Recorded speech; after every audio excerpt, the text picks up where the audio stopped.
غزوہ بدر کے بعد غزوات کے سلسلے میں تیزی آ گئی۔ 3 ہجری میں غزوہ بحران، غزوہ غطفان، غزوہ حمیر الاسد اور غزوہ احد اس سال کامیابی سے لڑے گئے۔ البتہ غزوہ احد واحد غزوہ ہے جس میں مسلمانوں کو بہت تکلیف دہ صورتحال کا سامنا کرنا پڑا۔ اپنی ایک غلطی کی وجہ سے وقتی طور پر شکست کا منہ دیکھنا پڑا۔ بدر میں ذلت آمیز شکست اور قریش کے بڑے بڑے سرداروں کے قتل کے بعد مکہ معظمہ کے ہر گھر میں کوہرام مچ گیا۔ اب قریش کے سردار ابو سفیان تھے۔ ان کی یہ ذمہ داری تھی کہ وہ غزوہ بدر کے مقتولین کا انتقام لیں۔ چنانچہ مشرکین نے بدر سے واپسی پر منت مانی کہ وہ جب تک مسلمانوں سے بدر کا انتقام نہیں لیں گے غسل جنابت نہیں کریں گے۔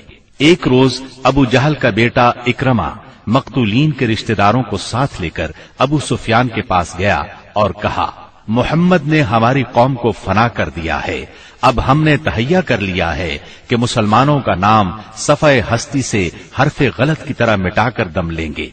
اس طرح قریش کے شعلہ فشاں شاعروں نے انتقام کی آگ کو خوب ہوا دی۔ اس طرح سارا عرب گویا آتش فشاں بن گیا۔ ادھر مسلمان بھی یہ بات اچھی طرح جانتے تھے کہ قریش مکہ اپنے 70 سرداروں کا انتقام ضرور لیں گے۔ چنانچہ مسلمان کفار مکہ کی سرگرمیوں سے باخبر رہنے کی پوری کوشش کر رہے تھے۔ شوال 3 ہجری میں رسول اللہ صلی اللہ علیہ وسلم کو اطلاع ملی کہ قریش کا لشکر مدینہ منورہ کی طرف بڑھ رہا ہے اور اس کی تعداد 3000 ہے۔ اس پر آپ نے صحابہ کرام رضی اللہ عنہم سے مشورہ کیا۔ اکثر مہاجرین اور تجربہ کار صحابہ نے مشورہ دیا کہ خواتین کو ایک محلے میں جمع کر دیا جائے اور شہر کے اندر رہ کر مقابلہ کیا جائے۔ عبداللہ بن ابی منافق نے بھی یہی رائے دی، لیکن نوجوان صحابہ کے ایک گروہ نے اس بات پر اصرار کیا کہ شہر سے نکل کر دشمن کا مقابلہ کیا جائے۔ دراصل یہ نوجوان صحابہ کم عمر ہونے کی وجہ سے غزوہ بدر میں شرکت نہیں کر سکے تھے، اس لیے ان پر جوش طاری تھا۔ نبی اکرم صلی اللہ علیہ وسلم گھر تشریف لائے اور زرہ پہن کر باہر تشریف لے گئے۔ اب لوگوں کو ندامت محسوس ہوئی کہ کیوں شہر سے باہر جا کر لڑنے کا مشورہ دیا۔ چنانچہ انہوں نے کہا، اگر آپ پسند فرمائیں تو شہر میں رہ کر دشمن سے مقابلہ کیا جائے۔ جواب میں آپ نے فرمایا، رسول کو زیبا نہیں کہ ہتھیار پہن کر بغیر قتال کے اتار دے۔ چنانچہ آپ 1000 کا لشکر لے کر مدینہ منورہ سے نکلے۔ اس کے بعد نبی صلی اللہ علیہ وسلم نے لشکر کو 3 حصوں میں تقسیم کیا۔ مہاجرین کا دستہ، اس کا پرچم سیدنا مصعب بن عمیر رضی اللہ عنہ کو عطا کیا۔ قبیلہ اوس کا دستہ، اس کا علم اسید بن حذیر رضی اللہ عنہ کو عطا فرمایا۔ تیسرا قبیلہ خزرج کا دستہ، اس کا علم حباب بن منذر رضی اللہ عنہ کو عطا فرمایا۔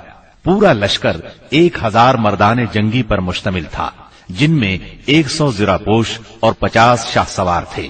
سیدنا ابن ام مکتوم رضی اللہ عنہ کو اس کام پر مقرر فرمایا کہ وہ مدینے کے اندر رہ جانے والے لوگوں کو نماز پڑھائیں گے۔ اس کے بعد کوچ کا اعلان فرمایا اور لشکر نے شمال کا رخ کیا۔ سیدنا سعد بن معاذ اور سعد بن عبادہ رضی اللہ عنہما زرہ پہنے نبی صلی اللہ علیہ وسلم کے آگے آگے چل رہے تھے۔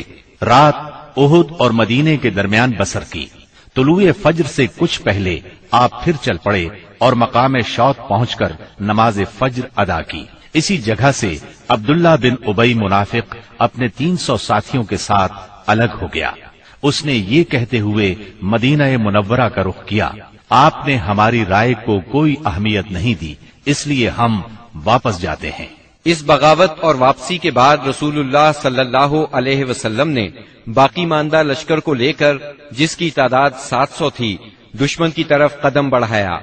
دشمن کا پڑاؤ آپ کے اور احد کے درمیان کئی سمت سے حائل تھا، اس لیے آپ نے دریافت کیا کہ کوئی آدمی ہے جو ہمیں دشمن کے پاس سے گزرے بغیر کسی قریبی راستے سے لے چلے۔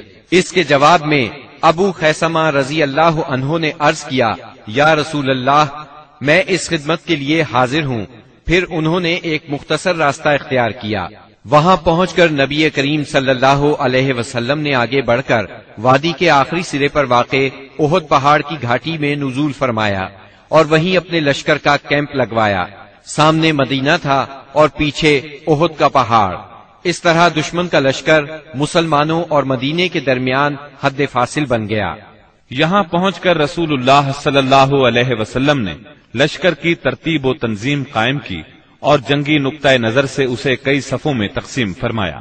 ان کی کمان سیدنا عبداللہ بن جبیر بن نعمان رضی اللہ عنہ کے سپرد کی اور انہیں وادی کنات کے جنوبی کنارے پر واقع ایک چھوٹی سی پہاڑی پر، جو اسلامی لشکر کے کیمپ سے کوئی 150 میٹر جنوب مشرق میں واقع ہے اور اب جبل رومات کے نام سے مشہور ہے، تعینات فرمایا اور انہیں ہدایات دیتے ہوئے فرمایا، اگر تم لوگ دیکھو کہ ہمیں پرندے اچک رہے ہیں تو بھی اپنی جگہ نہ چھوڑنا یہاں تک کہ میں بلا بھیجوں، اور اگر تم دیکھو کہ ہم نے قوم کو شکست دی ہے اور انہیں کچل دیا ہے تو بھی اپنی جگہ نہ چھوڑنا یہاں تک کہ میں بلا بھیجوں۔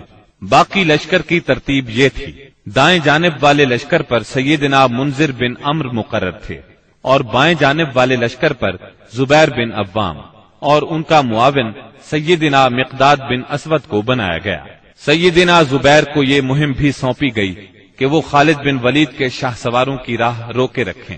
اس ترتیب کے علاوہ صف کے اگلے حصے میں ایسے ممتاز اور منتخب بہادر مسلمان رکھے گئے جن کی جاں بازی و دلیری کا شہرہ تھا اور جنہیں ہزاروں کے برابر مانا جاتا تھا۔ یہ منصوبہ بڑی باریکی اور حکمت پر مبنی تھا، جس سے نبی کریم صلی اللہ علیہ وسلم کی فوجی قیادت کی عبقریت کا پتہ چلتا ہے اور ثابت ہوتا ہے کہ کوئی کمانڈر کیسا ہی بالیاقت کیوں نہ ہو، آپ سے زیادہ باریک اور باحکمت منصوبہ تیار نہیں کر سکتا۔ یہ تھی نبی کریم صلی اللہ علیہ وسلم کی لشکر کی ترتیب و تنظیم، جو 7 شوال 3 ہجری کی صبح عمل میں آئی۔ ادھر مشرکین نے بھی صف بندی ہی کے اصول پر اپنے لشکر کو منظم کیا تھا۔ ان کا سپہ سالار ابو سفیان تھا، جس نے قلب لشکر میں اپنا مرکز بنایا تھا۔ دائیں جانب خالد بن ولید سالار تھے، جو ابھی مشرک تھے، اور بائیں جانب کا سالار اکرمہ بن ابو جہل تھا۔ پیدل فوج کی کمان صفوان بن امیہ کے پاس تھی اور تیر اندازوں پر عبداللہ بن ربیہ مقرر ہوئے۔ جھنڈا بنو عبد الدار کی ایک چھوٹی سی جماعت کے ہاتھ میں تھا۔ اس کے بعد دونوں فریق آمنے سامنے اور قریب آ گئے اور لڑائی کا مرحلہ شروع ہو گیا۔ جنگ کے پہلے مرحلے کی ابتدا مشرکین کے علمبردار طلحہ بن ابی طلحہ سے ہوئی۔ اس نے مسلمانوں کو للکارا۔ اس کی للکار سن کر سیدنا زبیر رضی اللہ عنہ فوراً صف سے نکل کر آگے آئے، اس کے مقابل ہوئے، بڑھ کر ایک بھرپور وار کیا۔ طلحہ فوراً ہی جہنم رسید ہو گیا۔ طلحہ کے گرتے ہی جھنڈا اس کے بھائی عثمان نے اٹھا لیا اور مسلمانوں کو مقابلے کے لیے پکارا۔ اب سیدنا حمزہ رضی اللہ عنہ آگے بڑھے اور عثمان کے کندھے پر اس زور سے تلوار ماری کہ کمر تک اتر گئی۔ اس طرح قریش کے 12 علمبردار یکے بعد دیگرے قتل ہوئے۔ پھر عام لڑائی شروع ہوئی۔ گھمسان کی جنگ چھڑ گئی۔ اس میں مسلمانوں کا پلہ بھاری رہا۔ مشرکین شکست کھا کر بھاگ نکلے۔ انہیں جوش دلانے والی عورتیں بھی بھاگ کھڑی ہوئیں۔ مسلمانوں نے مشرکین کو گھیر لیا، انہیں مارنے لگے، ساتھ ساتھ مال غنیمت لوٹنے لگے۔ ایسے میں درے پر موجود 50 تیر اندازوں سے وہ غلطی ہو گئی جس نے لڑائی کا پانسا پلٹ دیا۔ ہوا یوں کہ نبی اکرم صلی اللہ علیہ وسلم نے ان 50 تیر اندازوں کو یہ ہدایت فرمائی تھی کہ اس درے کو کسی حال میں نہ چھوڑنا، لیکن جب مسلمانوں کو کامیابی ہوئی، کافر بھاگنے لگے اور مسلمان انہیں مارنے کاٹنے کے ساتھ ساتھ مال غنیمت بھی لوٹنے لگے، تو انہوں نے بھی درہ چھوڑ دیا اور مال غنیمت لوٹنے کے لیے دوڑ پڑے۔ تیر اندازوں کے سردار سیدنا عبداللہ بن جبیر رضی اللہ عنہ نے انہیں روکنے کی کوشش کی، لیکن وہ مال غنیمت کی طرف متوجہ ہو گئے۔